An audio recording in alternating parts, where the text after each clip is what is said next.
If you've ever wondered what exactly is Sanatan Dharma, how does it relate to Jainism, Buddhism, or Sikhism, and why does it seem to contain so many different beliefs and practices? This video is going to answer those questions. The idea for this project comes from this image on your screen right now. It's a multimodal structure of Sanatan Dharma created by India in Pixels, who's a YouTuber I deeply respect. If you're watching this video, hi, but I found myself disagreeing with the framework of this image for two main reasons. First, it reflects a colonial understanding of religion, one that tries to fit Indic traditions into Western boxes. Second, it leaves out Sikhism. This kind of framing is also common in Indian textbooks and many academic visuals of Indian philosophies and religions. To move past this colonial lens, we first need to understand how religion functions more broadly. It usually operates on three interconnected levels. First, the individual level, a person's direct relationship with the divine and the practices that sustain it. Second, the communal level, which gives you the shared structure of festivals, rituals, marriages, functions, temples, everyday behavior that is deemed correct and incorrect. Third, the political level. It determines how rulers, kingdoms, or states will use religious authority to organize and define relations between different communities and those who are different from them.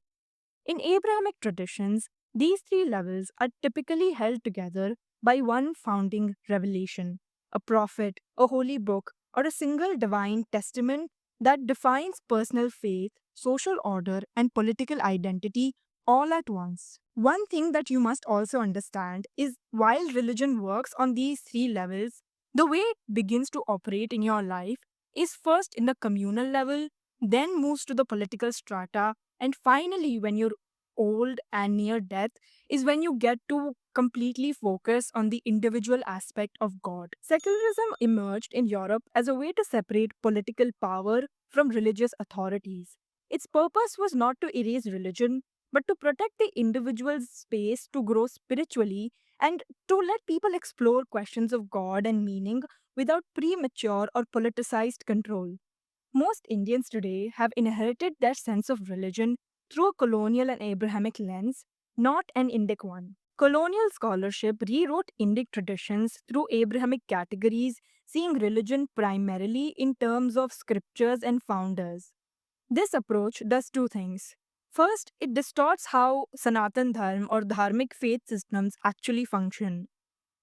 Second, it leads to misrepresentations. For instance, claiming that the Vedas are the holy book, or sometimes people would say that the Bhagavad Gita is the holy book of Hindus, or, for example, saying that Sikhism is not part of Sanatan Dharma and is a different religion altogether. Now, you must understand that this scholarship came out during the British rule. Sikhs, Rajputs, Pathans, and Gorkha communities were classified as martial races. There was a deliberate attempt to separate these communities from the larger Indian population for political and military control.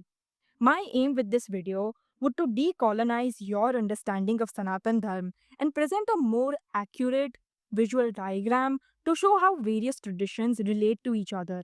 I'm going to map all of these traditions on your screen right now. If in Abrahamic systems the center is a book or a founder, what would be the center of Sanatan Dharma? What is the one concept that all Indic faith systems agree on? Actually, there's no single belief. That is because Indic systems are not belief based, they're not orthodox, they're practice based. These traditions do not begin with a belief in a single god or a single revelation. They begin as an inquiry into the concept of samsara. The Sanskrit word samsar literally means to flow together or to wander. It refers to the cycle of birth, life, death, and rebirth. When a being dies, its essence, Atman or consciousness, does not end. It continues and takes a new form in a new body, whether that's a human, plant, or animal. The cycle is continuous, and each life leads to another, which is shaped by prior actions or karma. Our desires and attachments propel us into further action, entangling us deeper and deeper in the wheel of samsara. The ultimate goal, as most Guru Shishya Paramparas, that is, teacher disciple lineages, agree, is to understand and eventually transcend samsara, to be liberated from its endless motion. All Indic schools position themselves in relation to this concept, and therefore I'm going to place this as the Kendra Bindu of my map.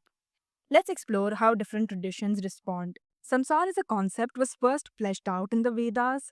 The Nastika schools actually reject this Vedic authority and reject the concept or question the concept of rebirth itself. The first Nastic school is the Charvaka school. They hold that consciousness is a mere function of the body. It is a result of evolution and nothing more. When the body dies, so does the consciousness. Therefore, there's no rebirth, no afterlife, no karma, nothing. This philosophy is a matter of radical materialism. It believes that the only real world is the tangible sensory world. The second Nastika school is the Ajivika school. It accepts the existence of samsara but denies free will. Life, according to them, unfolds through niyati or fate, which is the predetermined cosmic order. There is no way to escape samsara, and the only way forward is to accept the destiny that is on your way. Karma has no effect whatsoever on your future. Third, the Agyana school. The Agyana school asserts that definitive knowledge about samsara, afterlife, or karma is simply not possible. They refuse to affirm or deny its existence and choose to focus instead on being intellectually humble. Collectively, these Nastika traditions form the skeptical counterpoint in Indic thought. Many early tribal or indigenous traditions accept the concept of samsara but do not try to escape it. Instead, they focus on living in harmony with it, seeing life and death as natural rhythms rather than problems to be solved. In these traditions, the sacred is all around us in the earth, river, forest, ancestors, and village deities. Gram Devta Upasana includes worshipping local protective deities that are linked to land and fertility. Pitru Puja is the veneration of ancestral or guardian spirits. In these traditions, the divine is often embodied in stones, trees, or sacred groves. The purpose of rituals in these communities is to maintain balance within the samsara. As society becomes more organized, some of these natural elements become Vedic gods like Agni, Indra, Varuna, because people were seeking protection and favors from the natural forces around them. The Vedas capture both ritual practices and hymns to these deities. They were initially composed and transmitted orally by ancient rishis before they were organized in a written form. Vyas or Vedyas is the sage traditionally credited with compiling the Vedas, and he was not recording a divine revelation in an Abrahamic sense. He was actually preserving centuries of knowledge, arranging it so that the most practical and ritual material was written down first. The Upanishads, which actually form the concepts of samsara, Atman, and Brahman, were much smaller back then because much of these concepts were expected to be understood under a guidance of a qualified guru. So, what do these Upanishads say about samsara? You remember how I was talking about a true self, a consciousness within you? That's called the Atman. It is the unchanging essence of ourselves. It uses the sharir or material body as a vessel to experience and interact with Prakriti, the material world. When the Atman forgets its true nature and identifies with the sharir, the ahankar or ego arises. This ego creates the sense of I and mine and drives our interactions in the world.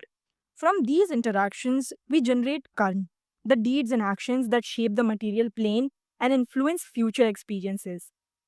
As long as we remain attached to the ego, we continue to create and respond to karma, remaining bound in the cycle of samsara. Liberation, which is called moksha, comes when we recognize that we are not the doer but the witness. The Atman observes the body, mind, and the world. In this realization, the Atman merges with the Brahman, which is the ultimate reality pervading everything.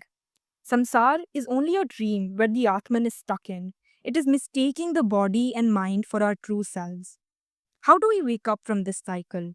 Different schools of thought have tried to answer these in their own ways. You've heard about it, I've heard about it. Yoga. Yoga is not exercising.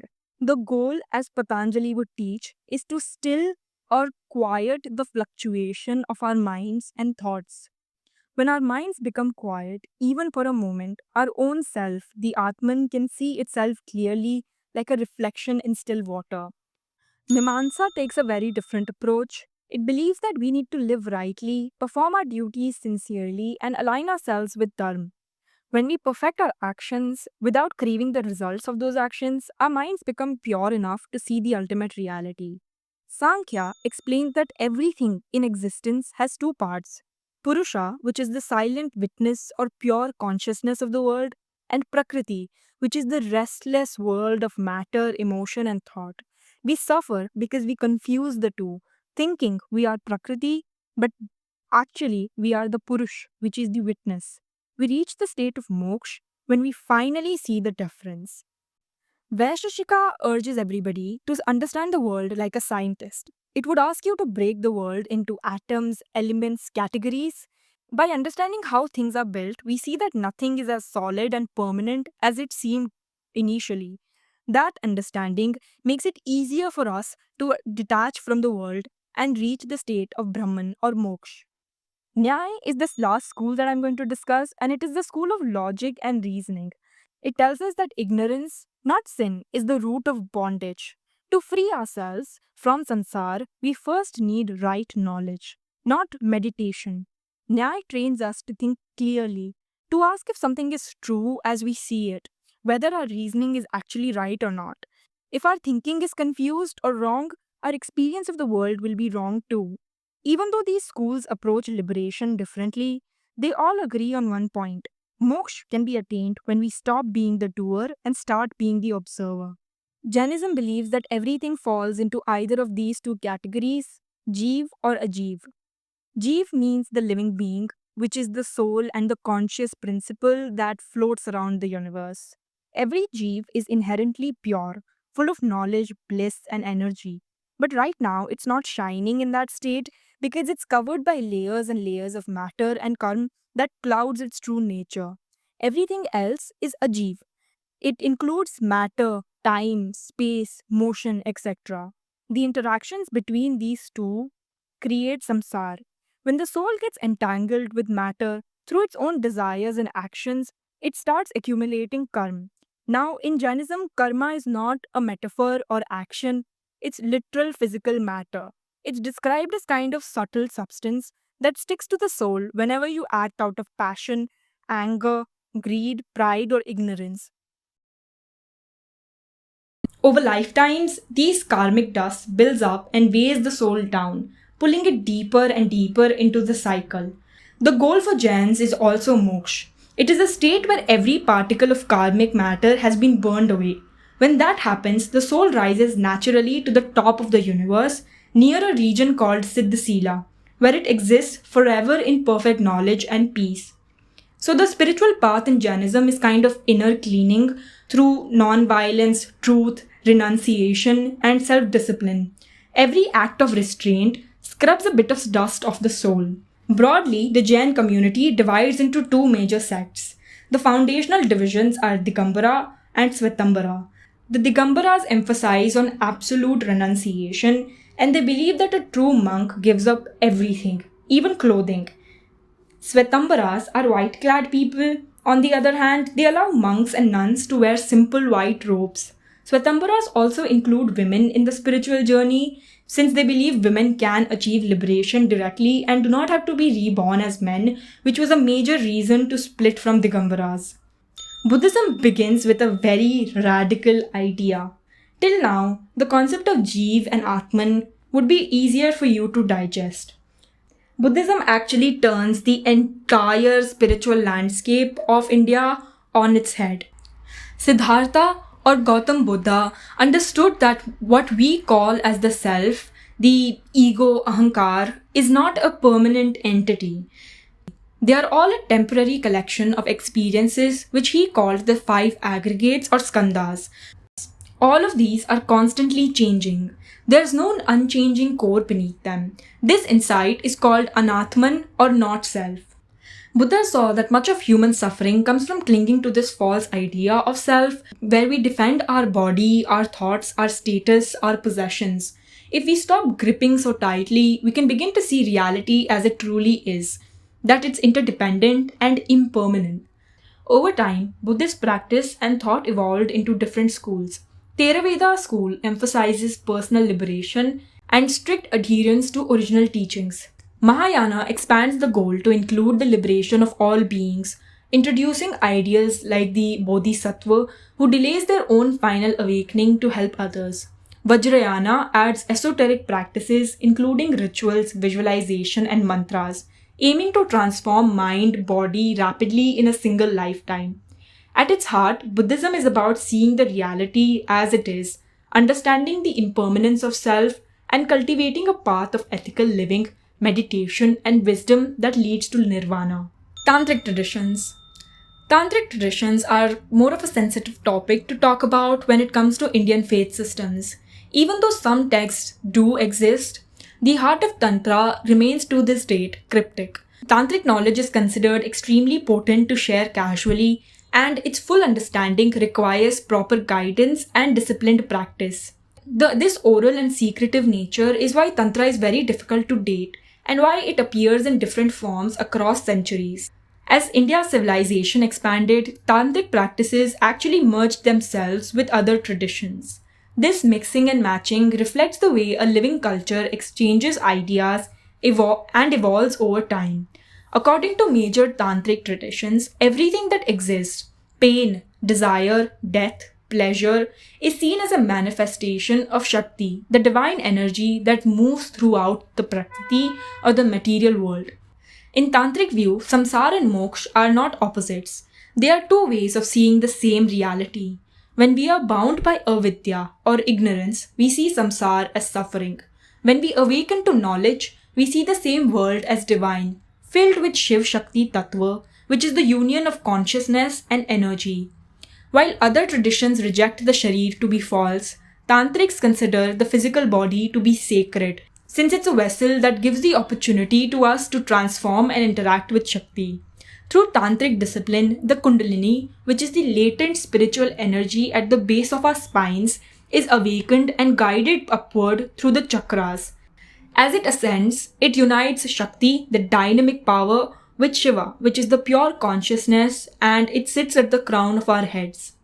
The senses are trained through various mantras and yantras until perception itself becomes like a form of awareness, and you're able to see divine in every act and every sensation.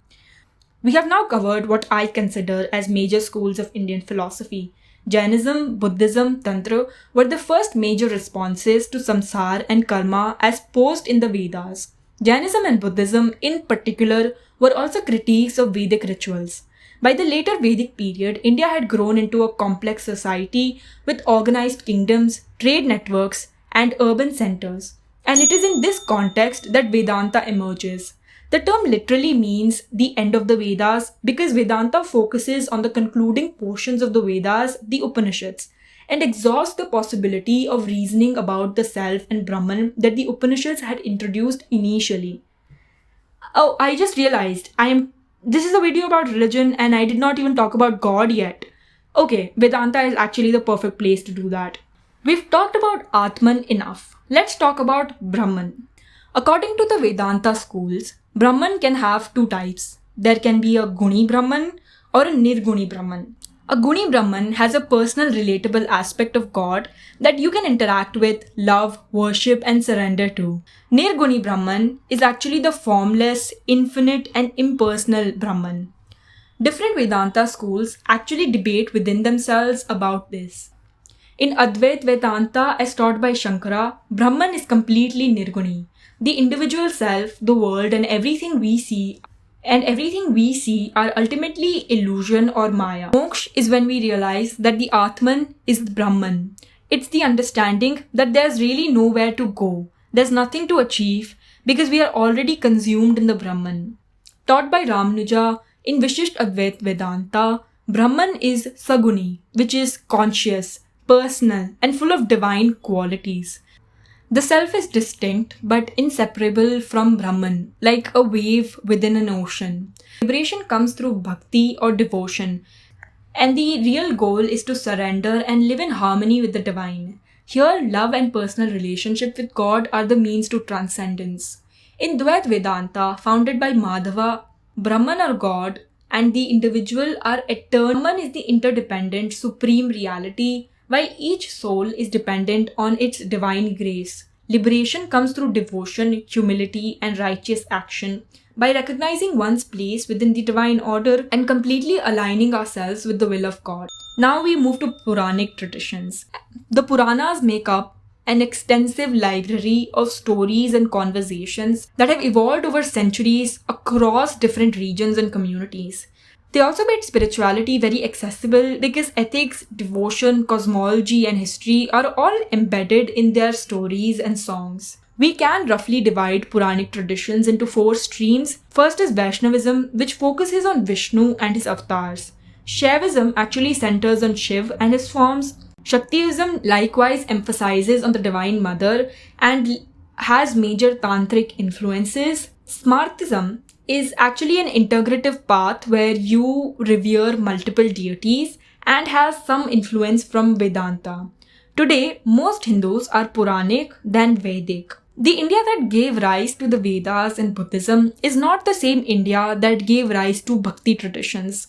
By the time Bhakti devotion emerged, the subcontinent had been going through political and social upheaval.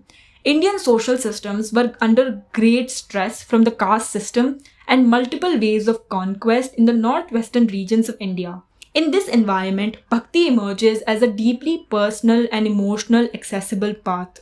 It democratizes devotion, allowing anyone, regardless of birth, caste, or education, to connect directly with God. It draws on Puranic stories, using them as inspiration for worship, music, poetry, and ritual.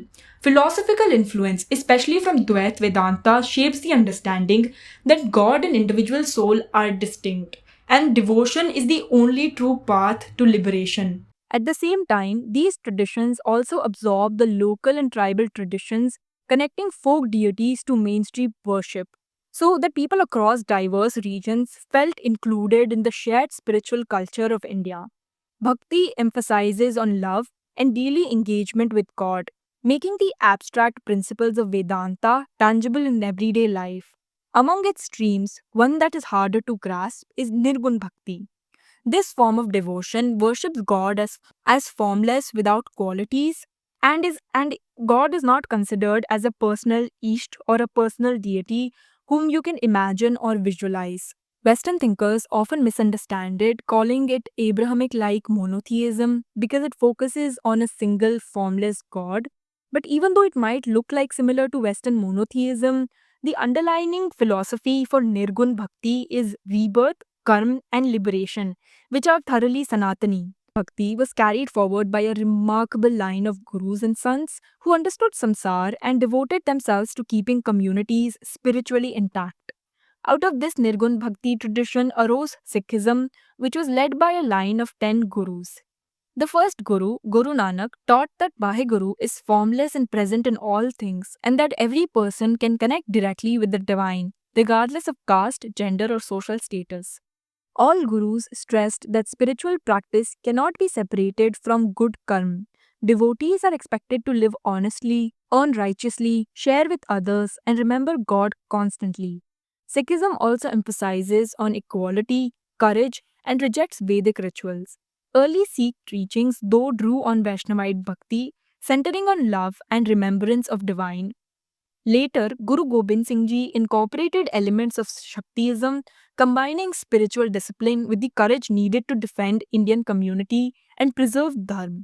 The Guru Granth Sahib, written by Guru Gobind Ji, preserves the teachings of all 10 gurus alongside featuring devotional poetry from saints across India, showing that Sikhism is actually intended to be part and extension of Sanatan Dharma.